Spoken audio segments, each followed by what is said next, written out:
안녕하세요. 모두의 성공을 기원드리는 마인드세터입니다. 이번 시간에는 친구에 대한 이야기를 들어보겠습니다. 그 중에서 가장 중요한 이야기죠. 바로 멀리해야 할 친구에 대한 내용입니다.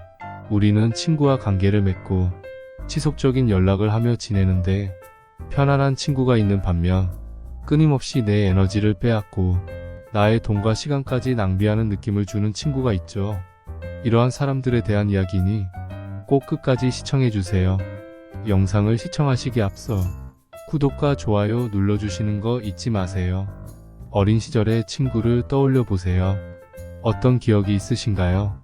정말 아무것도 아닌 걸로 웃고 떠들며 선생님께 혼나는 시간에도 장난을 치고 재미를 발굴하던 순간들, 아마 많은 분들께서 그 순수한 시절을 떠올리실 텐데요. 친구의 가장 원초적인 모습이 그러한 어린 시절의 모습이 아닐까 싶습니다. 그러한 우리는 나이를 먹습니다. 그리고 돈의 중요성을 알게 되고 경제관념이 생기죠. 경제관념은 모두가 비슷한 듯 보이나 조금씩 다릅니다. 죽고 못 살던 친구들끼리라도 경제관념이 일치할 수는 없죠. 학교 친구나 소꿉친구라 할지라도 나이가 들면 필연적으로 경제적 이해관계가 발생합니다. 조금 나이가 들면 경제력이 있는 친구와 없는 친구로 나뉘고 순식간에 경제력이 좋은 친구와 돈벌이가 시원찮은 친구로 나뉘는 것도 한순간이죠. 인간관계의 대부분이 그러하듯 그 돈이 왼수입니다. 한 번은 내가 사고 또 한 번은 친구가 사면 정말 좋을 텐데 그렇게 생각하지 않는 친구가 의외로 많다는 사실이 문제입니다. 멀리해야 할 첫 번째 친구에 대한 이야기가 바로 돈 계산에 흐린 친구입니다. 타인의 돈을 물 쓰듯이 하고 자신의 고가는 죽어도 열지 않는 그 친구는 정말 가난해서라기보다 위기적인 친구입니다. 나에게는 밥을 사지 않지만 다른 친구에게 밥을 사준다면 기분이 어떠신가요? 친구이니 이해하자라고 생각하면서도 괜히 궁금하게 만듭니다.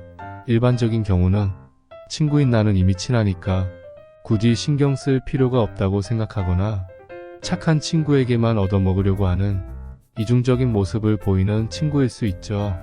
괜히 기분 나쁘다고 생각하지 말고 자주 안 보시는 편이 좋습니다.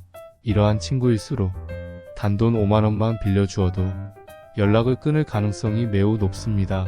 두 번째 친구 유형입니다. 자신과 맞지 않는 성향의 친구인데요. 친구가 노는 것을 좋아해요. 매일 사람을 만나서 어울리고 낮에는 골프에 밤에는 술집과 클럽 등을 다니며 나를 위한답시고 함께 하자고 권유하는 친구가 있습니다. 그런데 정작 나는 집에 있는 것을 좋아하고 음악 감상이나 요리 혹은 독서 등의 취미가 있을 수 있습니다. 혼자서 무언가를 하는 성향인 것이죠. 또한 어떠한 목표나 목적 달성을 위해 공부 혹은 일에 열중하는 시기를 보내고 있는 상황일 수도 있습니다. 이럴 때는 친구보다는 자신에게 열중해서 무언가를 이루어야 하죠. 그런데 이러한 사람이 노는 일에 열중인 친구의 권유에 못 이겨서 매일 함께 어울려 다닌다면 친구와 노는 일이 지옥과 같을 것입니다.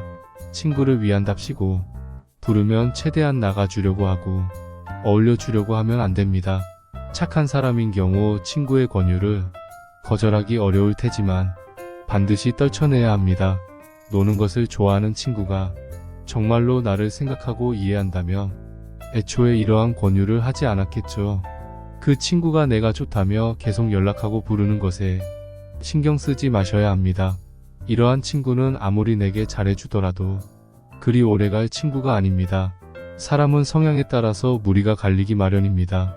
성격이 내향형이나 외향형인지를 떠나서 유사한 목표가 있다면 좋은 친구가 되기 쉽고 비슷한 취미를 공유한다면 역시 훌륭한 파트너가 됩니다. 반대로 운동을 너무 좋아하는 친구와 움직이는 것을 극도로 싫어하는 사람이 친구가 되기는 쉽지 않죠. 물론 같은 성향이 아니더라도 서로의 성향을 파악하고 그에 맞는 접근을 하면 친구가 될 수 있습니다. 운동을 좋아하는 친구가 움직이는 것을 싫어하는 친구에게 운동을 권유하는 것이 아닌 함께 독서를 해보자는 제안을 한다면 상대는 기꺼이 그 제안을 받아들이게 됩니다. 그리고 상대의 배려를 깨닫고 고마워하겠죠. 서로에 대한 이해가 전제된 배려가 인간관계의 가장 중요한 요소이죠.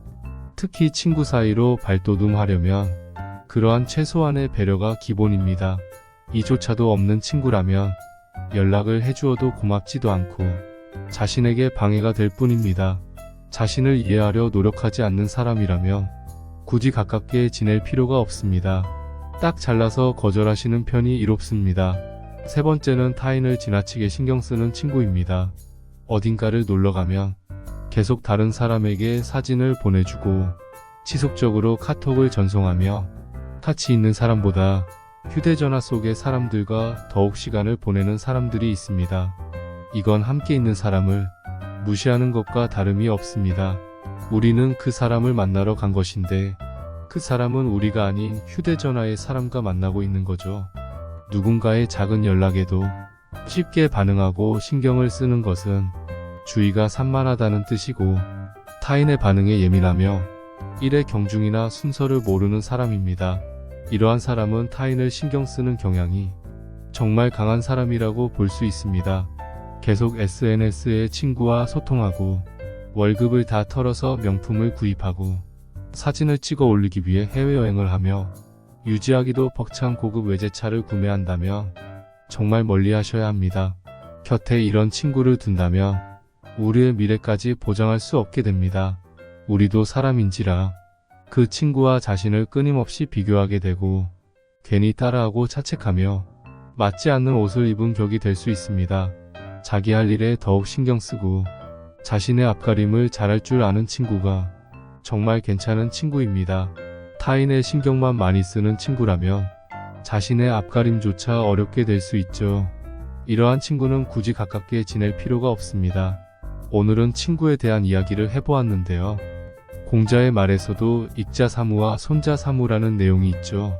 이익이 되는 친구 3가지와 손해가 되는 친구 3가지로 나눠서 말하고 있는데요. 정직하고 진실하며 견문이 넓은 친구가 도움이 되는 친구이고 아첨하고 부드러운 척하며 말만 잘하는 친구가 해롭다고 합니다. 친구는 많이 사귀면 좋을 수도 있지만 독이 되는 사람이라면 멀리 두는 편이 낫겠죠.